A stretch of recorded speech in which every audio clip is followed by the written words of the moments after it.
Hello, and welcome to episode 3 of Dizzycast, a Disclosing Dizzy. As this month we've been contemplating the merits of telling people when you're diagnosed with a chronic illness like MS. We're also going to be chatting to Jen and Robert about this later to find out what their views and opinions are on this topic. Before that though, we're joined by Michael, who's going to be talking to us about primary progressive MS, what led up to his diagnosis and his journey with the condition so far. So we really hope that you enjoy the show, and we'll see you in a minute. Bye!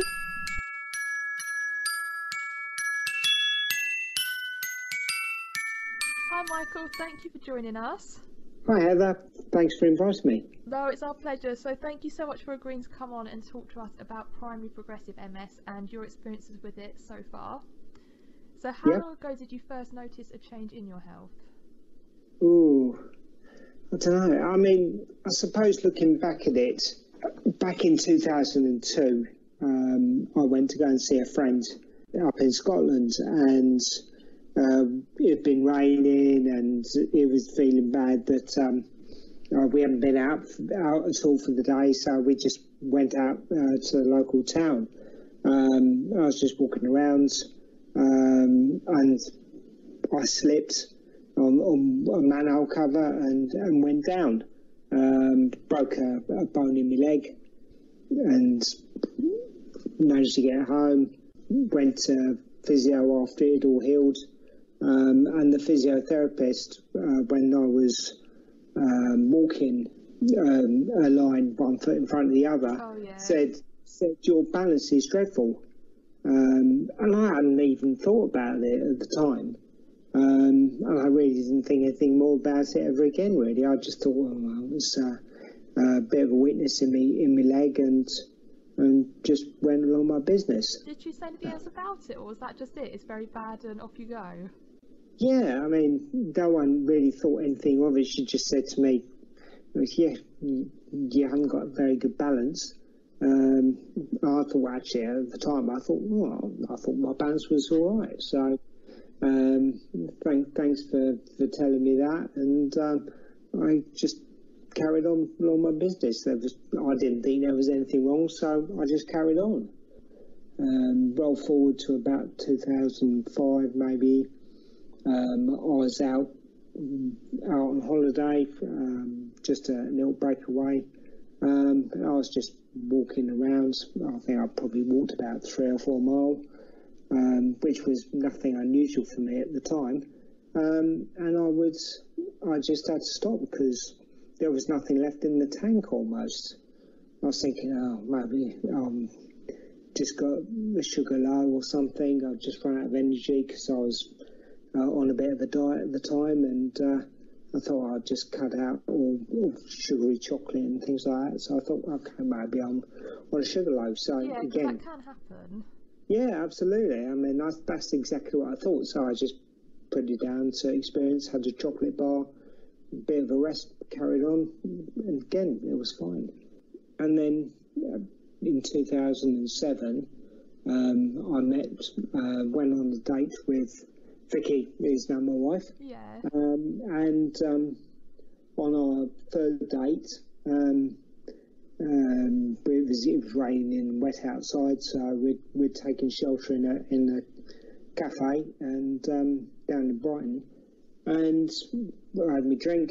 The sitting area was upstairs, so I just went to go upstairs, and all of a sudden, halfway up, I just tripped up the stairs, which was great. On the third day, you're thinking, this isn't going well. Yeah, not when you're trying to do make a good impression.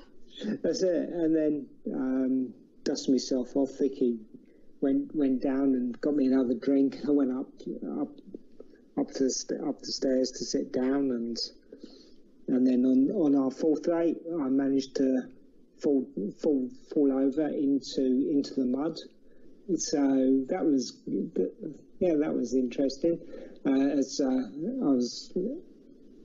had to sit on a carrier bag just to make sure I didn't mess up her car, because she drove in her brand new car. So what did Vicky think though? Did she notice that you'd had 2 falls over 2 days? I don't know really. I mean, again, I don't think she probably thought there might have been something up, but no one knew what it was.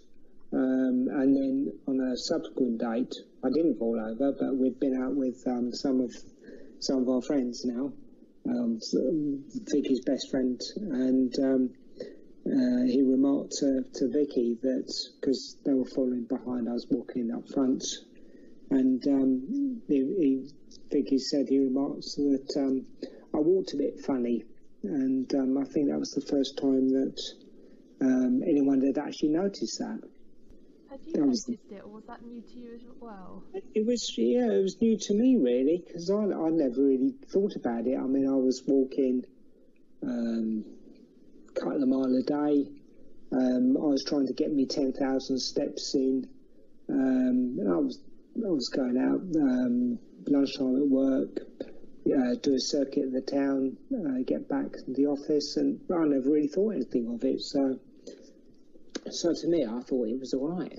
Yeah, when it's yourself, you don't always notice these things anyway. If it comes on very gradually, that's it's it. normal, isn't it? Yeah, absolutely. I mean, yeah, just little things over a long period of time, you just don't notice it really. So, but anyway, I mean, we then got Vicky and I got married in 2009.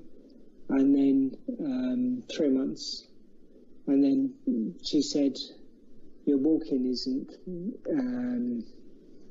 brilliant. Just go to see the doctor and have a chat and see if there's something they can do." Yeah, find out what's going on. That's it. Yeah. So I went to see the doc.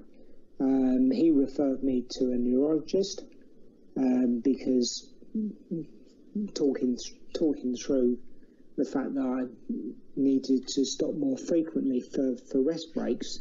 He joked to me, he said, it's a great excuse for stopping for a coffee and a bun. That's true, but... Yeah, but he said it's best to get it sorted out and see if we can get to the bottom of it. So he referred me to a neurologist, and the neurologist did... This was about 3 months after we were married now. And the neurologist said, "Yeah, you've got MS." So. Did he do any tests before, or did he just know? He probably, in his mind, had an inkling. Yeah. It was from the first visit. He said, "Right, well, what we need to do is book you in for an MRI scan," and he did some tests. Initial tests on me, like coordination, so eye-hand coordination. Oh, and yeah, I remember those. Did a few, right, okay, run the heel of your ankle up your other leg and do the same on each side of your leg. Yeah. And yeah, follow my finger and just those sort of tests, and prodded the underside of my foot, which surprised me actually, because he said, "Right, okay, just tell me when you can feel this." And he was prodding away on the bottom of my left foot, and he was saying, "Can you feel anything?" I said, "No, what are you doing?" Oh no, you couldn't feel it at all? I couldn't feel him actually sticking a sharp pointy stick into the bottom of my foot. So it's another symptom, but you just hadn't realised it was there? Yeah, absolutely, yeah. So that was interesting at the time. So he said, "Well, let's put you in for an MRI and see what's happening." And so I luckily, I got the call quite soon after to go for an MRI, which is an interesting machine, I have to say. It's a very loud and noisy and clunky. Oh, it's so noisy. I mean, I have to say, I was laying there and thinking, okay, to try and think pleasant thoughts. I did play music through the headset just to try and drown this out. But you can hardly ever hear it though, because on my first one they told me to bring my own CD to listen to. Yeah, so I had it on, but you can only hear the clunking. Every now and then, in between the different scans, you can hear a bit of your music. Yeah, that's it. More the clunking. Just wrapped it out. So there's no point really. So so that went, and then a few days, I suppose, a week had passed since I had that, and then this was just before Christmas, I think, and the consultant gave me a ring and said, "Oh, can you come in? I'm just trying to clear my list before Christmas, so just come in and we'll talk about the MRI." And so I got into his consulting room a few days later, and he said, "Well, good news is you haven't got a brain tumour, and now the bad news, you do have MS."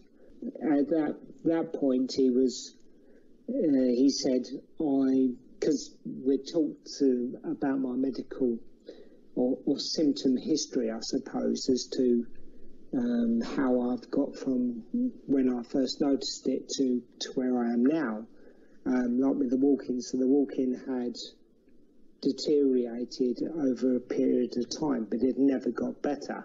So we were going through that, and it was how's your bladder, how's your bowels, and those sort of questions. So he was just trying to work out the symptoms, I suppose, that were associated with my MS.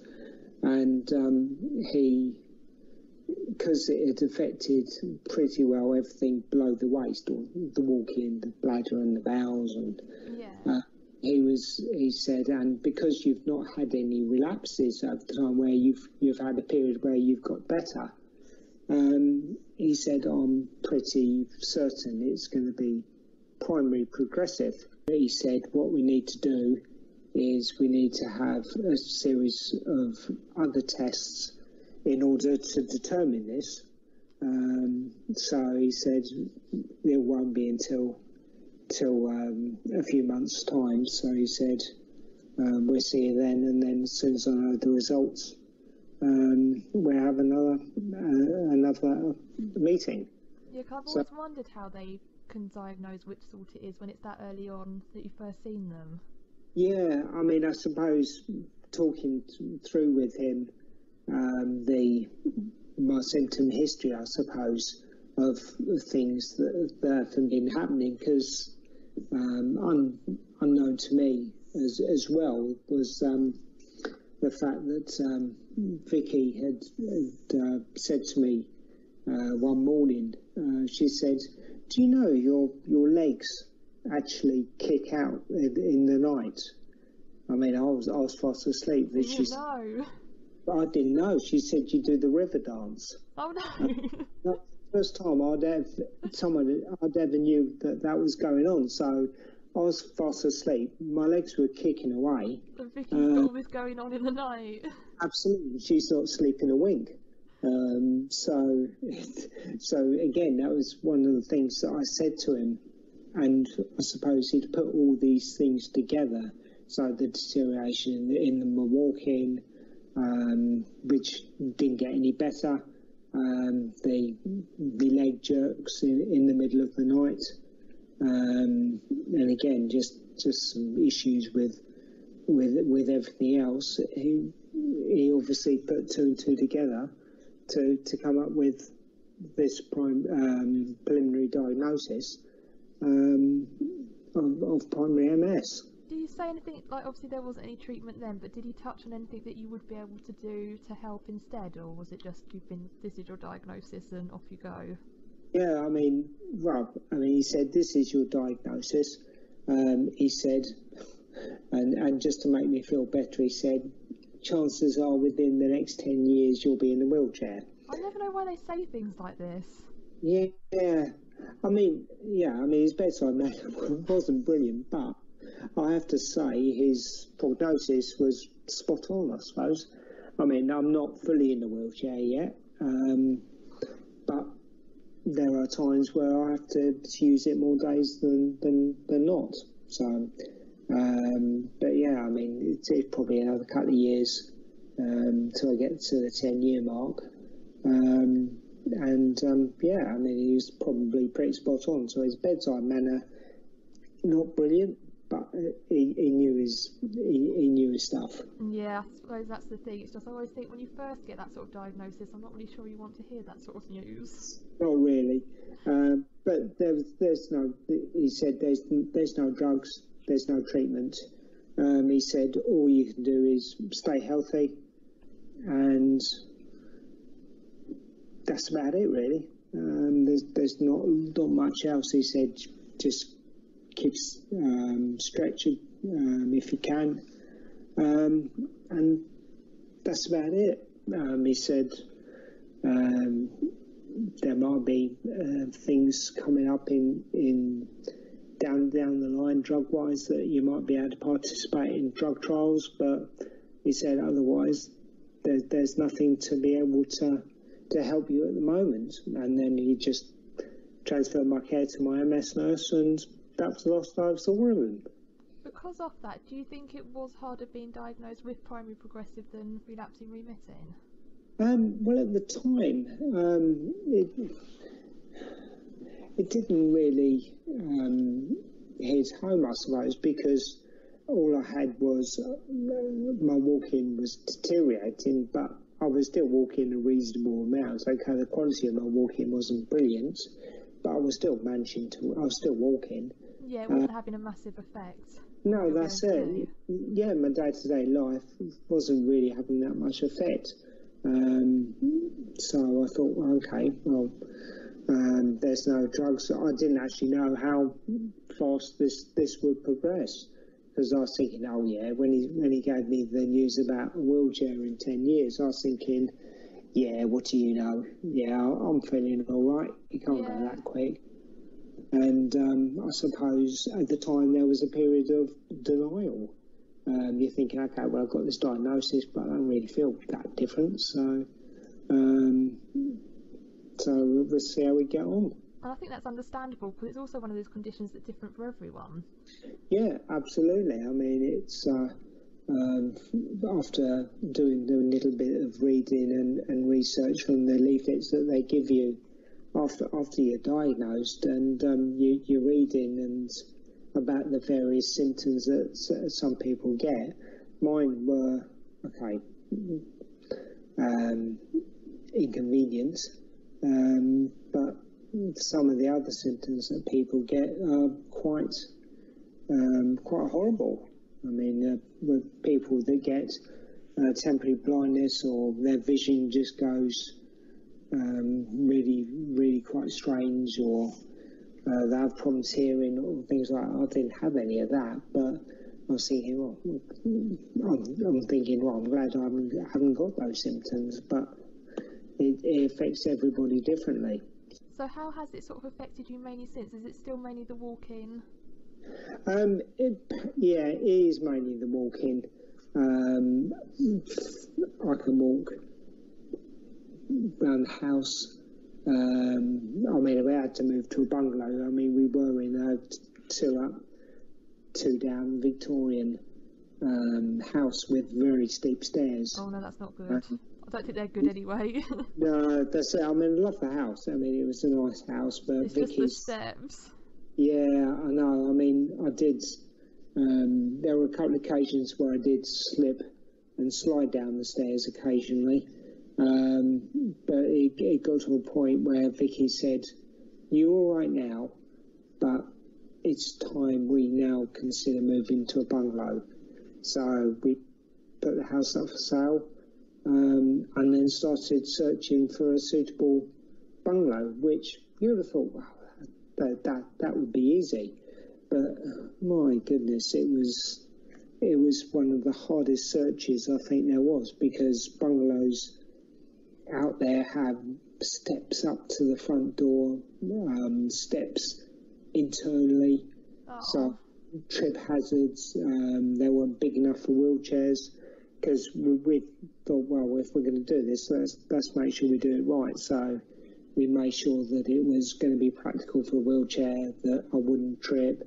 The one bungalow we saw, which was lovely, and then we found out there was 3 steps down into the kitchen, which was... You wouldn't even think of that.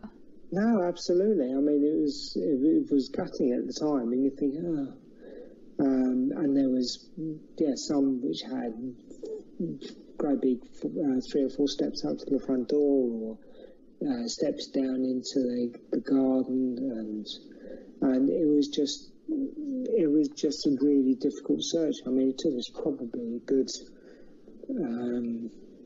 18 months, maybe even 2 years from when we actually first put the house onto the market, because at one point we'd just sold the house and we hadn't found anything, so I'd moved in with my mum, which at the time was a blessing. So at least it enabled us to be able to find the right bungalow. And you did find it in the end?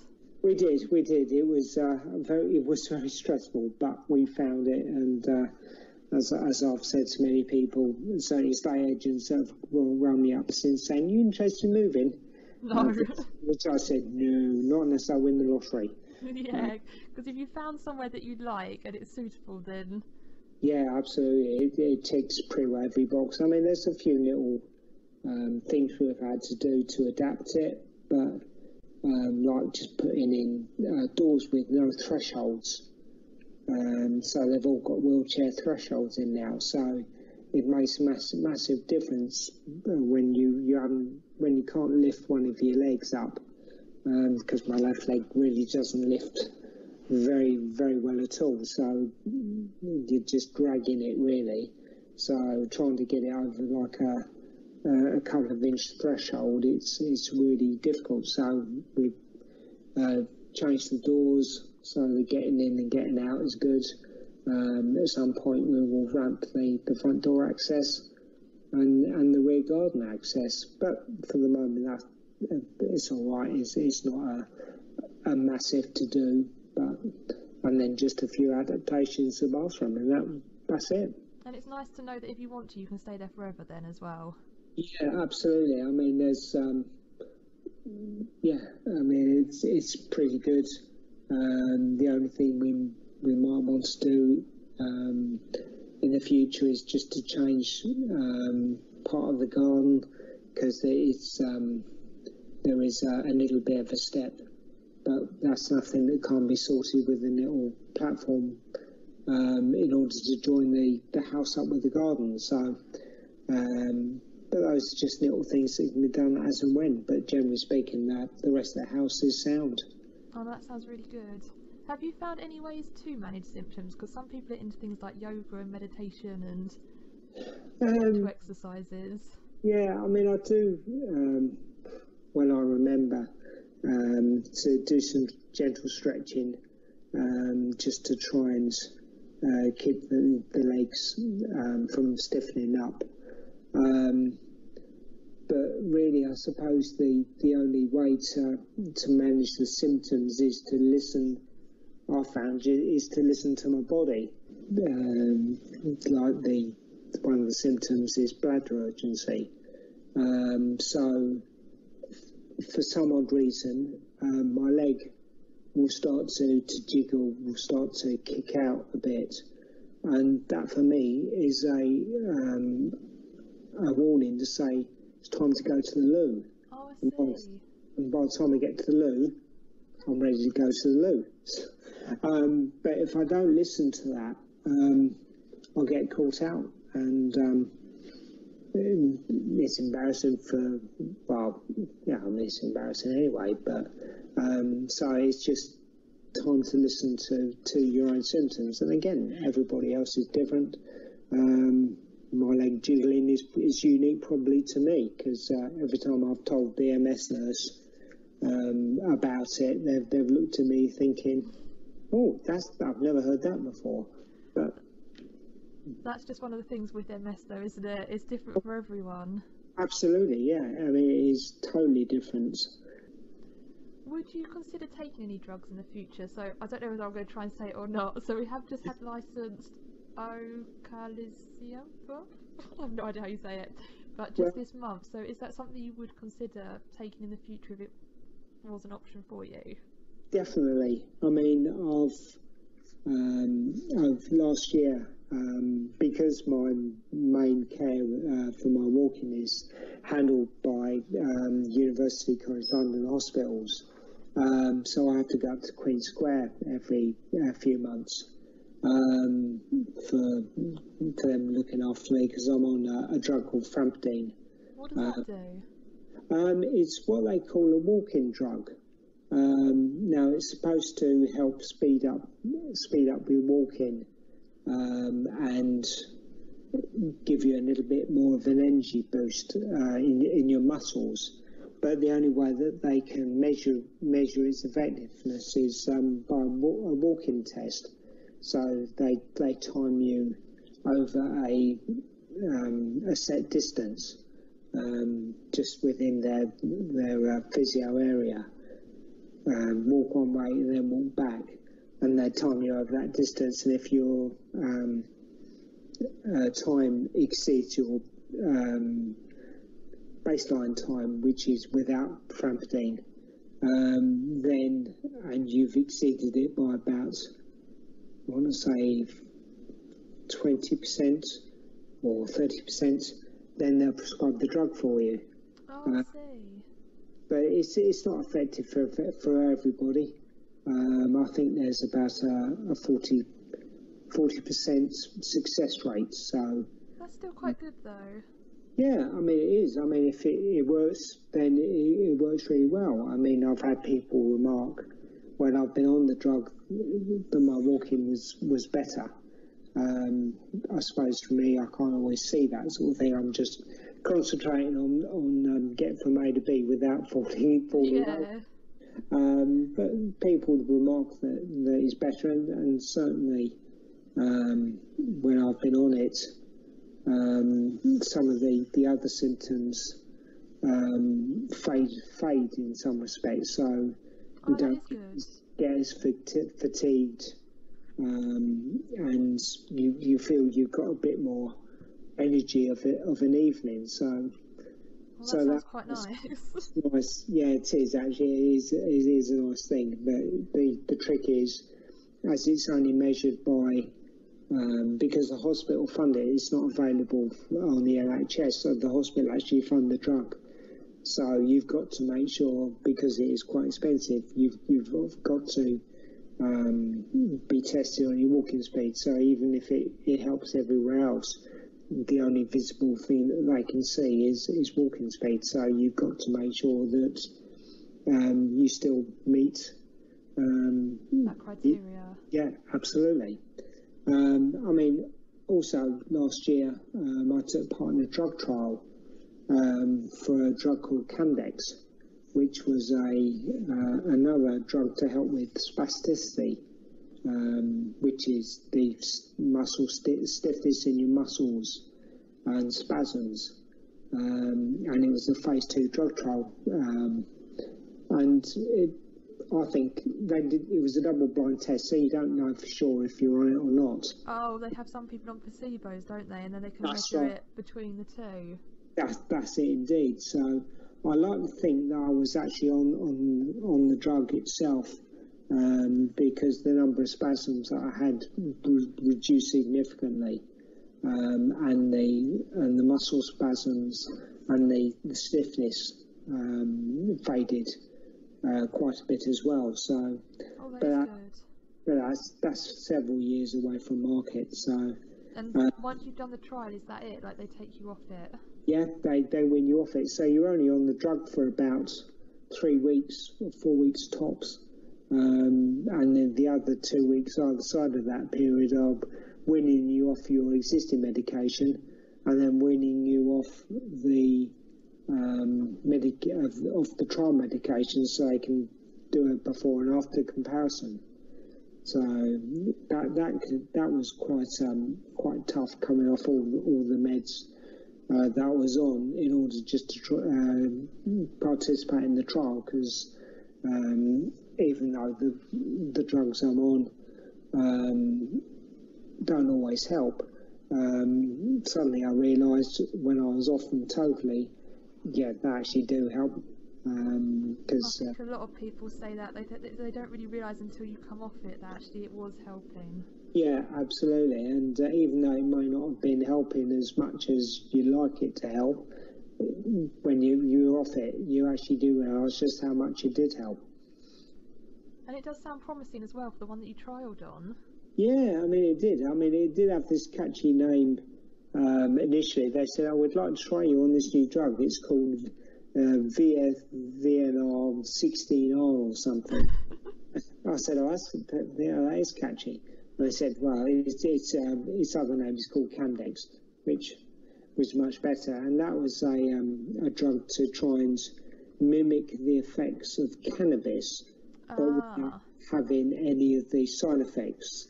So the aim of the drug was to achieve all the things that cannabis apparently achieves by relaxing the muscles and reducing the spasticity, but without any of the side effects that are associated with it. So, that sounds really interesting. Yeah, I mean, I think it shows a lot of promise. I mean, the hospital did say that we'll let you know if you were on the placebo or not at some point when all the results have been processed and they know what was going on. So I'm waiting to hear actually if I was on the good stuff or not. So did they say when you'll find out at all, or is it just a waiting game? I think it's a waiting game. They initially hoped when I spoke to them when I finished the trial that they hoped to be able to get it done about in December, but as December came and went and I didn't. Nothing. So I'll just wait and see what I hear. Oh, well, hopefully it won't be too long, because that would be interesting to know. It would be actually, yeah, because then I could think, okay, yeah. If I was on the good stuff, then that would make sense. If I wasn't actually on any medication at all, I'm thinking, blimey, maybe these drugs aren't doing me any good at all. I don't know. You just never know, because they do say placebos can do amazing things sometimes, but. Absolutely. Well, if that's the case, I just hope they prescribe me a boatload of placebo without telling me as such. Yeah, see what happens. Yeah, definitely. But no, it sounds like you probably were on the actual ones. Yeah, I think so. So last one, our Dizzy discussion today is on telling people. So just quickly, what is your view on telling people about MS, and did you tell people when you were first diagnosed? When I was first diagnosed, I only told my close family, so my mum, my brother. I told them first of all, and then told close family, and then I did tell work. Now the reason why, because I wasn't too sure to tell work or not, but it is a tricky one. It is a tricky one, but. The one interesting thing that Vicky told me, because she did a course on this, because the company needed to clue her up as she was a manager. She needed to be told about things that you can or cannot do in the workplace, and one of them was about discrimination. And MS is actually protected in employment law. Yeah. So as long as you tell your employer, they have to make reasonable adjustments to the workplace, but also the fact is to give you the time that you need to be able to go to hospitals for hospital appointments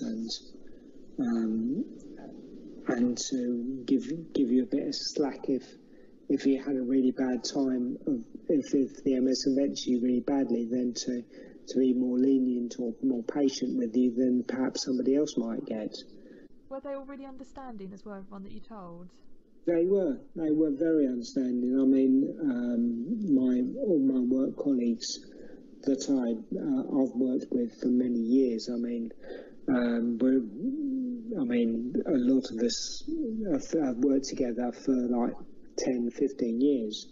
I mean, it's like an extended family almost. Oh, that's really nice. So I suppose they also knew that there was a deterioration in my walking because they saw me day to day.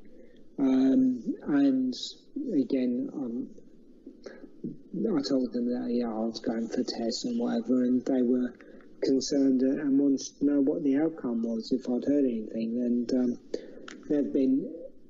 they're just brilliant. When I'm in the office, if I need anything cooking in the kitchen, they'll cook it for me and bring it through, so I don't have to try and carry anything in the office.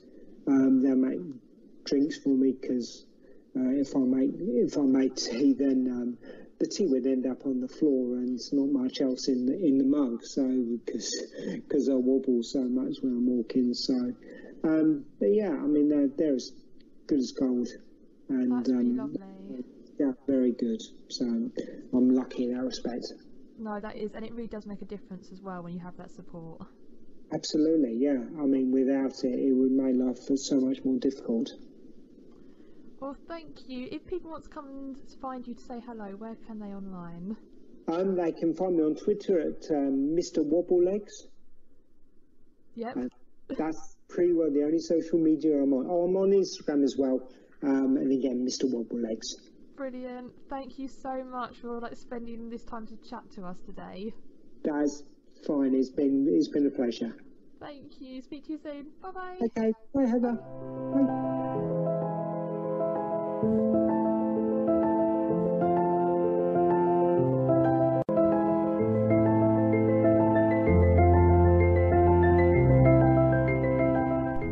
So off Dizzy pottered a couple of weeks later to see the donkey doctor to find out what was going on.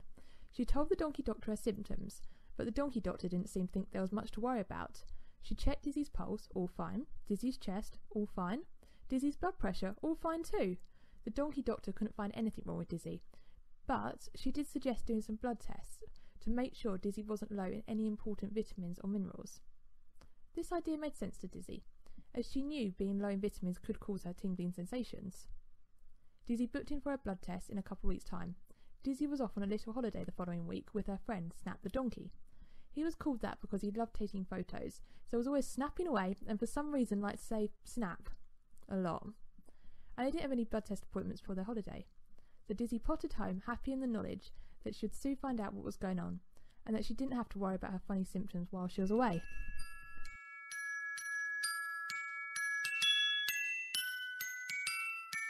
Hello and welcome to the next episode of Dizzy Discussion with me, Jen and Robert. Hi Jen, hi Robert. Hello. Hello.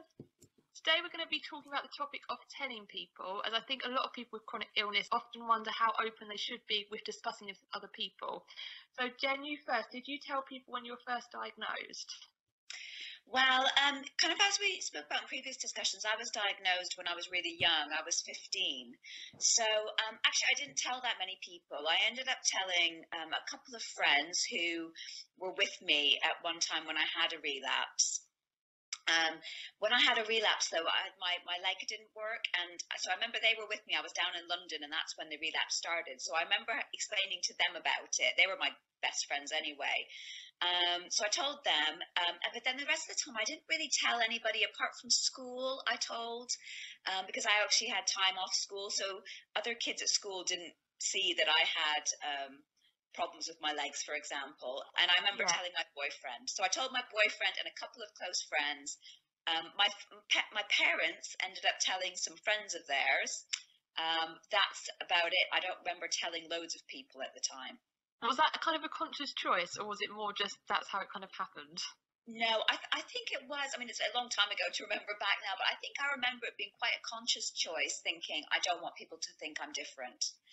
It's that kind of typical age when you don't want to be different. And I remember thinking, if I tell people, they're not going to get it and they're not going to understand. And I just don't want to be seen as different. Robert, how about you? I suppose had just started a new job when I was diagnosed. I was only in the job maybe 3 months, 4 months when I was diagnosed, and I told my parents, obviously, and I told my girlfriend at the time, but I didn't tell work, and I didn't tell work for nearly a year. But it was very deliberate because I didn't want to be seen, like Jen was saying, as somebody who was different, that somebody who should be treated differently. And I felt that that could happen.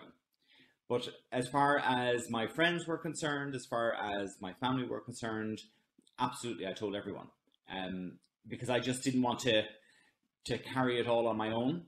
So I felt that was much easier. But in retrospect, I think I probably would have done it differently. Going back on it, I probably would have told work sooner. But initially, I didn't tell them at work at all. Yeah, because I did. Well, I was halfway through my teacher's training, Mm-hmm. and I was hoping to then get employed by the same place. But I did tell them when I was first diagnosed, because I more got worried that what happens if I end up having to have loads of time off and then I get in trouble for not telling them. Yeah. What was my thing? So I told HR, but then I didn't actually really tell anyone else. Mm-hmm. So it was more as a kind of like, that will cover me, but I don't need to tell other people, so they won't know that I'm like any different than before. I think. And how long was that for? Like, I got diagnosed, and then I told them on my next day when I was in work. oh wow, okay. But apart from that, I'd hardly told anyone. Literally, it was like my boyfriend and close friends and family, and that was it. But I think for the same reasons of not wanting to be seen as different. Yeah. I ended up, sorry, just to go kind of, obviously I was a bit younger when I was first diagnosed. I think over time I ended up telling a few more people I felt comfortable with, people I was friends with, who I thought weren't going to make a big issue of it. But also, when I started work, I wasn't having any relapses at that time, because I went through university without any problems, really. And then I started work, and I remember thinking, although I wasn't having problems, I started work for the NHS, and I remember in the application, it asked, do you have a disability? And I ticked no, because I didn't have a disability. And then I remember thinking for ages, like you, Heather, thinking, should I have told them? Should I have said something in case something comes up? So in the end, I just sat down with my manager at the time and said, look, I just need to tell you I have this, but it doesn't affect me at the moment. So I just thought I'd better let you know.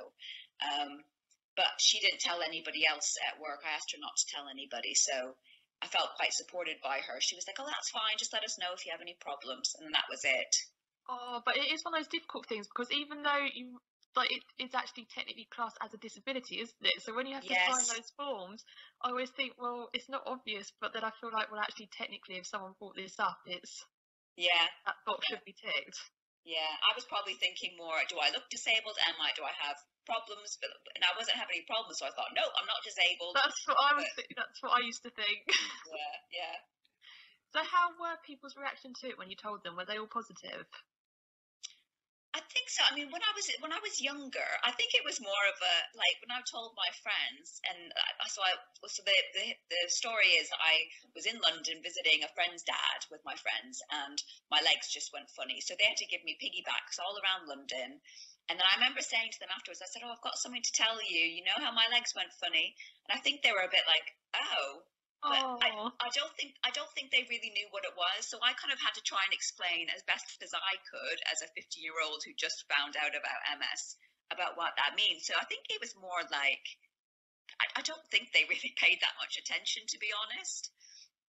No, but they probably never even heard of it before. Exactly. I think they were just like, oh, okay, so you've got this, okay. Didn't really think anything about it.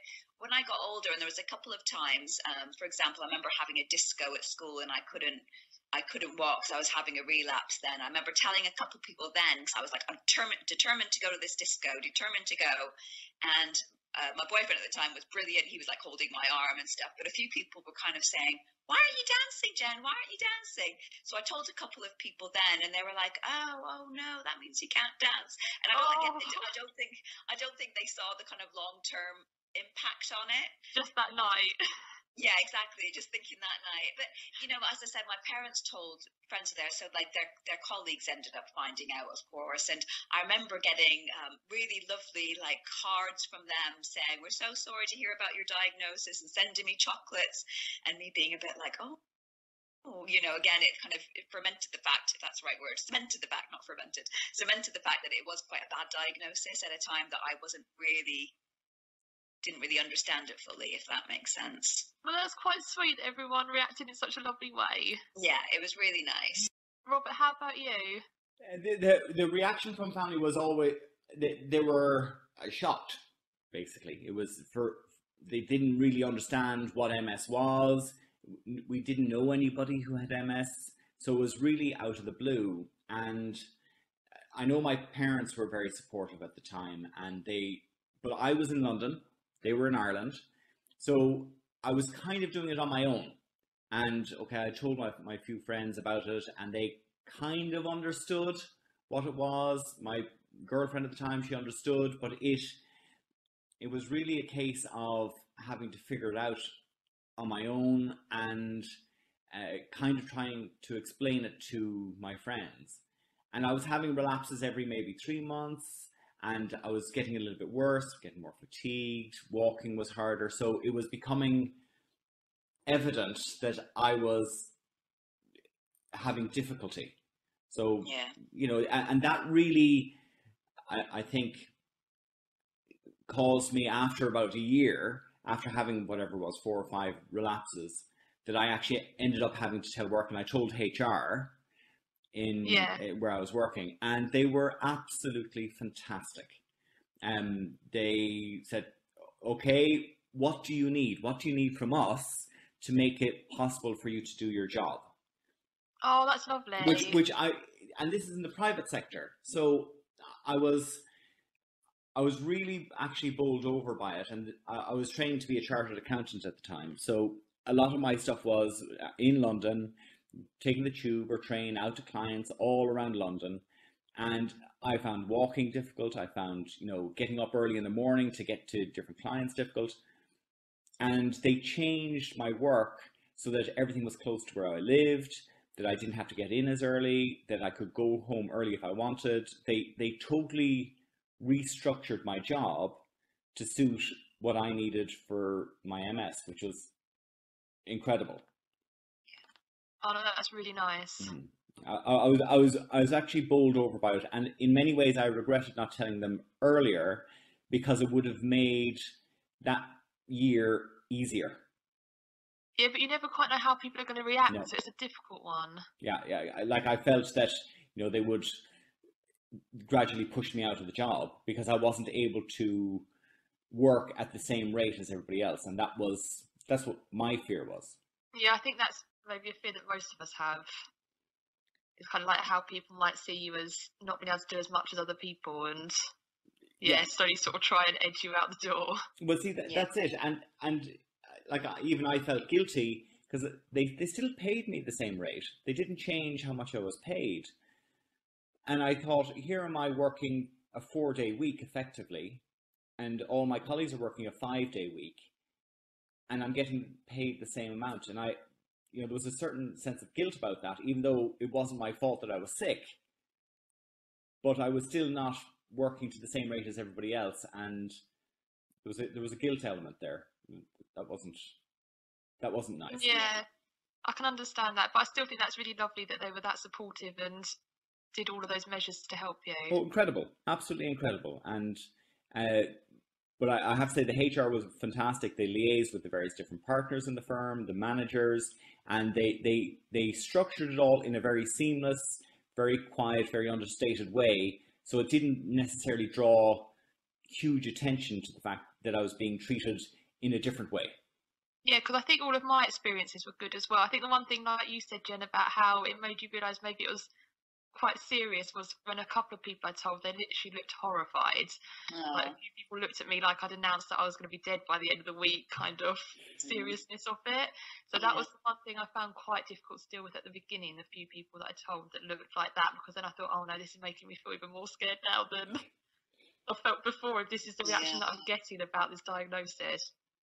But apart from that, everyone was, just really supportive, and like the people at work, even though I only told HR at the time, I just remember the lady was like, that's fine, if you want like a comfy chair or something soon, we can get you that. And she was like, just come and tell us. And it was just very, not like dismissive, but just there wasn't any fuss caused about it whatsoever. It was just like one of those things, and that was it. I was going to say, I suppose workplaces have to deal with things quite a lot of the time anyway. I mean, especially, nowadays it's slightly different maybe, but they have to put those reasonable adjustments into place. So in your case, Robert, all of those things were reasonable adjustments, aren't they? And they can't treat you differently just because you have an illness. But I suppose they have people. I mean, the more I kind of, obviously people at my work now have, all of them know I have MS because it's obvious, and it's affecting my work. But the more people I kind of chat to about it, you kind of realize they have other things medically wrong with them as well. So I guess HR are used to dealing with lots of different things. Yeah, I found that as well. A lot of people, when I was working at the FE college in A levels, there was a few others that had different health problems, and it was just very much like, well, it's part of life, and we'll sort of help each other get through it and carry on. Yeah. Have you found then that you've been more open about it, sort of the longer that you've had MS for? Have you noticed the difference between like how you tell people or when you tell people? Absolutely, I have. I mean, I think I was kind of I kind of have to now because it's obvious I have problems with mobility and things like that. And I suppose if people asked, I could just kind of go over it and not think too much about it and explain too much. But at work now, especially, you sometimes get parents, you end up seeing the same. I work with children and I see the same children week in, week out. And of course, the first time you walk out with your crutches, they go, "Oh, have you done yourself an injury? What have you done?" Yeah. And you kind of think, sometimes I go, "Oh, I've just got a dodgy leg. It's okay." And then, but the thing is, you have to keep kind of going. And then you go, "Why have you got those crutches? Why have you got those crutches?" You've still got them. With the parents that I know quite well, I mean, I kind of really build up a relationship with most of the families that I see. I can say to them, "Well, I have MS." And I was actually off for 4 months last year off work. So when I came back, I said, I was off because my MS was playing up. And it's interesting, actually, because some people you tell, I think I mentioned this before, one time a dad had said, "Oh, well done you for still being in work. So many people would just give up and not bother." And I said, "Well, it's not as easy as that." But most people just say, "Oh, yeah, my auntie has that. And, how are you getting on?" That kind of thing. So I kind of have to tell people now, and I'm not bothered about telling them whatsoever. I think I've had it for so long that I just think, well, this is me and this is what I have. And if you're going to ask, I'll tell you. So I kind of generally I'm quite open to people now. Yeah, likewise. When I left London and came back to Ireland, I ended up having my own business. So I ended up being kind of the master of my own destiny in a way. And as a result of that, I felt quite open to telling anybody. So I never hid it. I never concealed it. If I was having a bad day, I would say, "Look, I'm having a bad day because of my MS," and it's still that way now. And of course, since I've done the blog, it's obviously become very evident. Yes. But I think there's a certain liberation in that I don't have to pretend I'm something that I'm not. So that makes life an awful lot easier. But I tell people straight up as soon as I meet them, pretty much, because I want to get that out of the way. I don't want to have somebody say, "Oh, how come you never mentioned that?" or "You didn't do this," or "You didn't say that."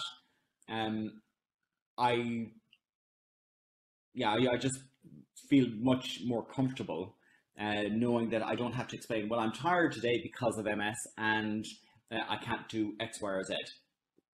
Now it's because they already understand that. Yeah. So, and still, there are still many people who don't understand what MS is. They might actually know somebody, but they just know that they have MS and they don't really know the implications of it. And, I look okay. I'm even though I walk very slowly and I walk with a stick, I still look okay. And people would think, "Oh, maybe you just have a bad leg, or you hurt your foot or whatever." And then when I say that I got MS, "Oh, okay." But I still think they don't really understand what that means. No. And I think like the longer that you have it, the more kind of, I don't know if it's the right word, but like comfortable you become. Because when I was first diagnosed, I was very much like, I don't really want people to know, they're going to see me differently. And that was a big worry. And even now, like 3 years on, it's like I still have that a little bit, but not as much. Yeah, and I think part of that is me kind of getting more used to having MS myself. Mm-hmm. Yeah. I think it just takes time. I think it takes time. I think I probably spent a good number of years almost not admitting to it, kind of. I wouldn't tell people. I didn't, all that kind of stuff. But then as soon as, like Robert says, as soon as you start doing it, actually, it just is like a big weight off your mind. You're like, it is. I don't need to pretend anymore. I don't need to pretend I'm okay, or I don't need to kind of work. That's one thing. As much as I hate the fact that I, have problems with my mobility and things, it's in some ways having it out in the open has just made it so much easier. Oh no, it does, because I remember that at work, like there'd be days where I felt so tired and really not great, and I'd be saying to people like, "Oh, I think I'm coming down with something." Yeah. Like fully aware that it was like the MS flaring up, and then because I ended up telling everyone at my old job like just over a year ago because I had a bad relapse. But the first week I was emailing in telling them that I had flu, thinking like maybe if I just have a week off, I can pass it off as flu. Everyone's got flu, and I'll go back and it'll be fine. But obviously it carried on longer than that. Yeah. But then I felt really bad for lying to them. But then you think, well, people will understand flu, won't they? Yeah. If you feel like rubbish, then at least when you say flu, everyone's experienced flu. And everyone had flu. Yeah, that time. But then I just felt really guilty as well for sort of lying and misleading people. So I definitely agree. It is a big weight just being able to say like, no, this is what's going on, and that's how it is without having to try and cover up in other ways. But it's like if somebody has a broken leg, they'll say that they have a broken leg, or if somebody has some other illness that's obvious, right? People say it, and then people accept it. The problem that we, I suppose, having an invisible illness, a bit like ME or a few of these other ones that you just can't see, and people, what we're always afraid of is that people won't believe us. We look okay, so it's very hard to for people to understand. Oh, how can you be tired? You look fine. Yeah, it's true. I completely understand that because I feel really bad saying it now. But before I got MS, I didn't understand that at all. If people are up and about and carrying on as normal, like, I would sort of think like, well, how can they be really ill if they're up and about and doing all these things? Like, I feel like awful saying that now, but yeah, it is kind of how you think. Yeah, I think that's absolutely natural. I think, I would say even when I had MS, even when I had it, but I wasn't fully affected by it, I'd still be thinking that. I was still probably a little bit ignorant about invisible illnesses because it didn't affect me in the same way it affects most people with MS. They still kind of have relapses and things. I didn't have very many relapses. So, I think it's natural for people not to understand what they don't know, I guess. And you can't see. Yeah, if you can't see it, it's almost unknown. Yeah.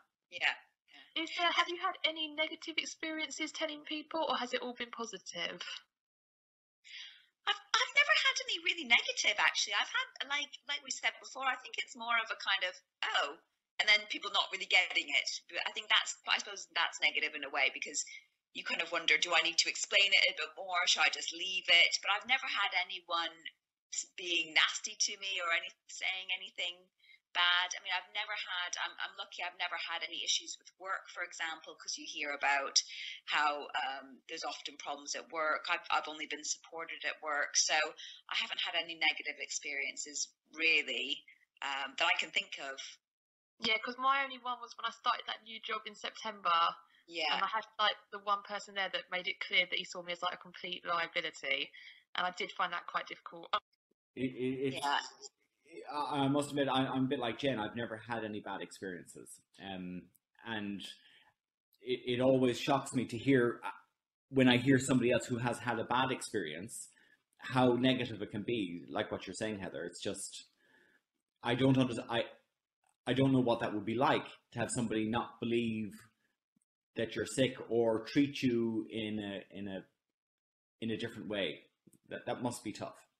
And I think it's the shock bit, because before that I'd never experienced it. So you hear stories, but then you're kind of like, oh, but I'm sure it doesn't happen that often. And I was like, oh, okay, maybe it does. But I think, it was just one of those things. And also I was just coming out of a relapse, so I was feeling quite vulnerable anyway. So it's kind of like added on top of that.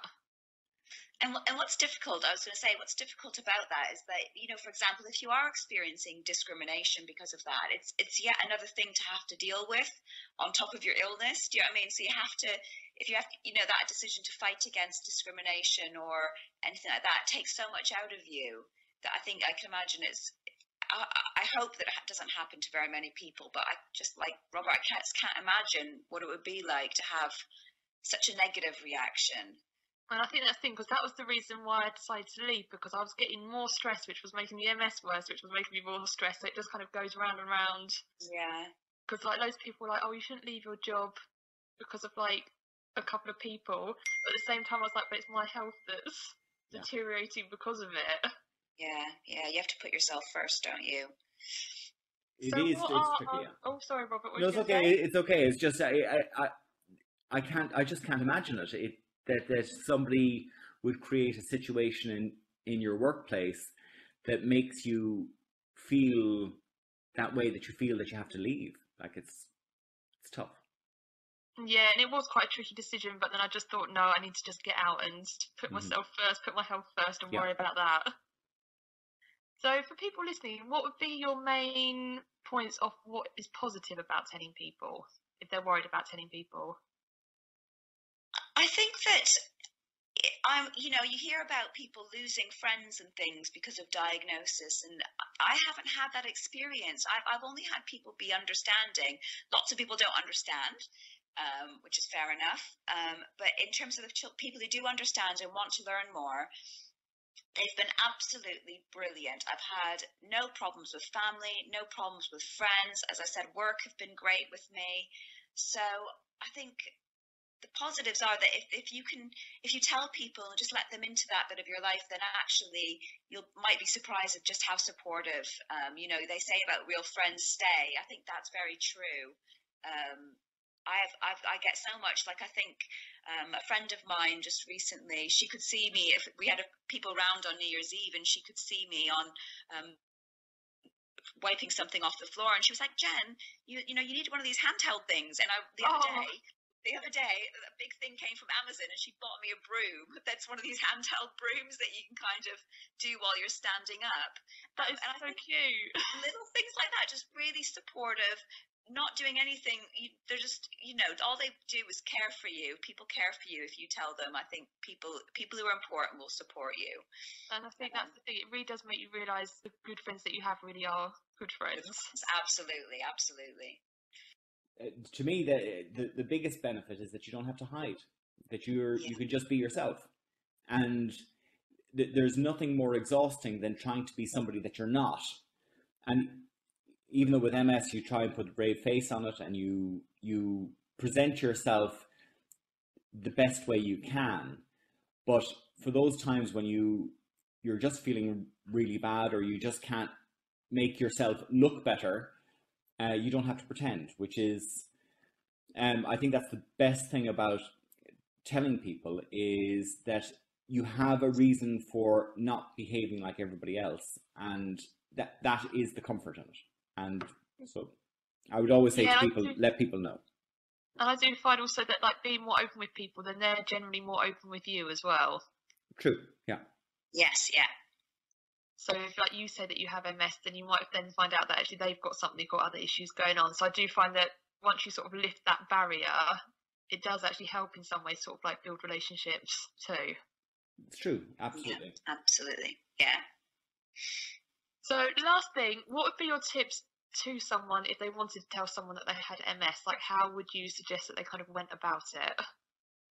Oh, obviously, I was thinking about this. I'm not sure. I think a lot of the time you have to explain, if people really want to know what MS is, you maybe have to explain a bit more about what it is.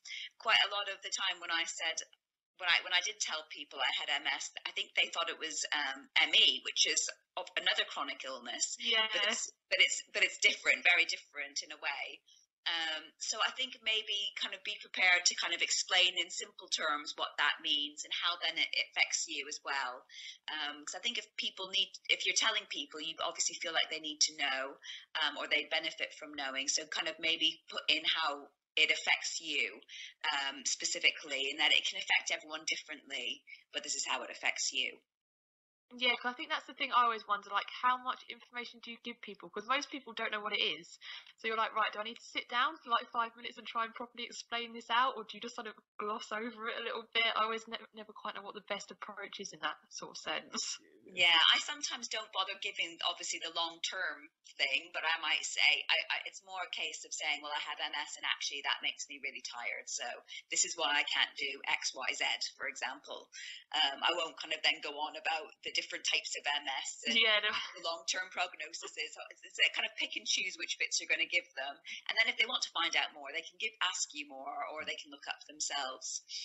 Yeah, because I always find that really touchy when people actually go to the effort of looking it up themselves, and they'll come back and they'll be like, "Oh, I looked online and I found out this about it." I think that's really nice that they've invested that time to find out. Yeah. Yeah, no, I think for me, I always give them a very short kind of idea of what it means, that it affects the nerves in your body. So I like to give them that short bit so that they understand it's more about the wiring in my body than anything else, and that gives them something to hold on to. Whereas if they don't understand what MS is, it's very vague, very undefined.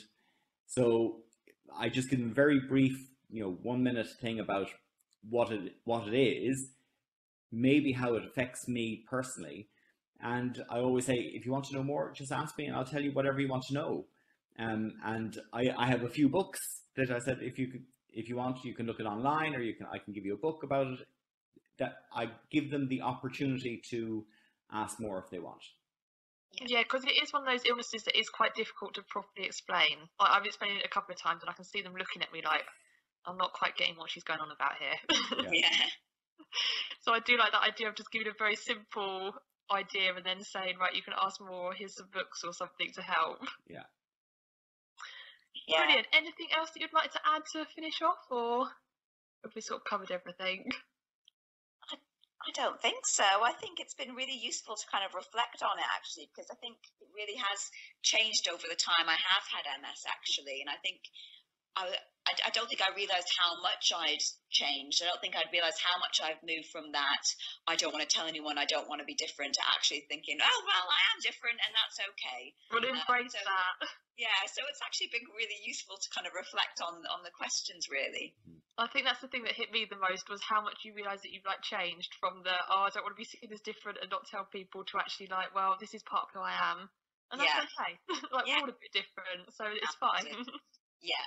Exactly. I totally agree. I think, embrace the difference. Thank you. Do you just want to quickly say where we can find you online again? Blog is trippingthroughtreacle.com. Facebook is @trippingthroughtreacle, and Twitter is @trippingtreacle. And my blog is a30minutelife.com, and at a 30-minute-life on Facebook and on Twitter. Brilliant. Thank you so much, you two. Speak to you soon. No problem. Bye-bye. Thank you. Bye-bye. Bye.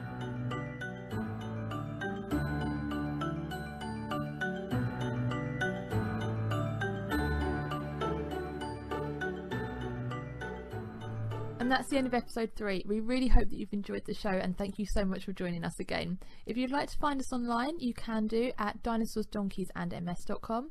You can find us on Twitter, Facebook and Instagram at Dizzy the Donkey, and also drop us an email at dizzythedonkey@gmail.com. Massive thank you to everyone that's already sent us messages and comments and emails.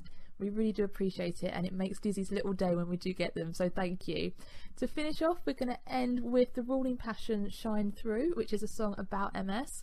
So we hope that you enjoy that and that you have a wonderful February. We'll see you next month. Bye!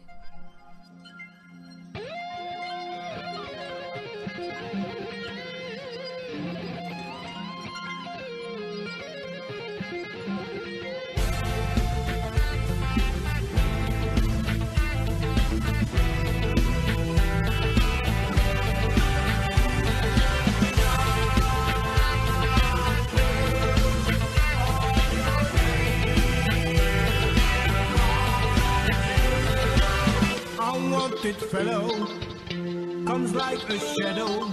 It finds you. You can hide behind your door. Nowhere to run. For the chosen one reminds you from dusk till dawn. Seems like it's winning, but we're just now beginning. It's a battle we can win, for we are strong.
got to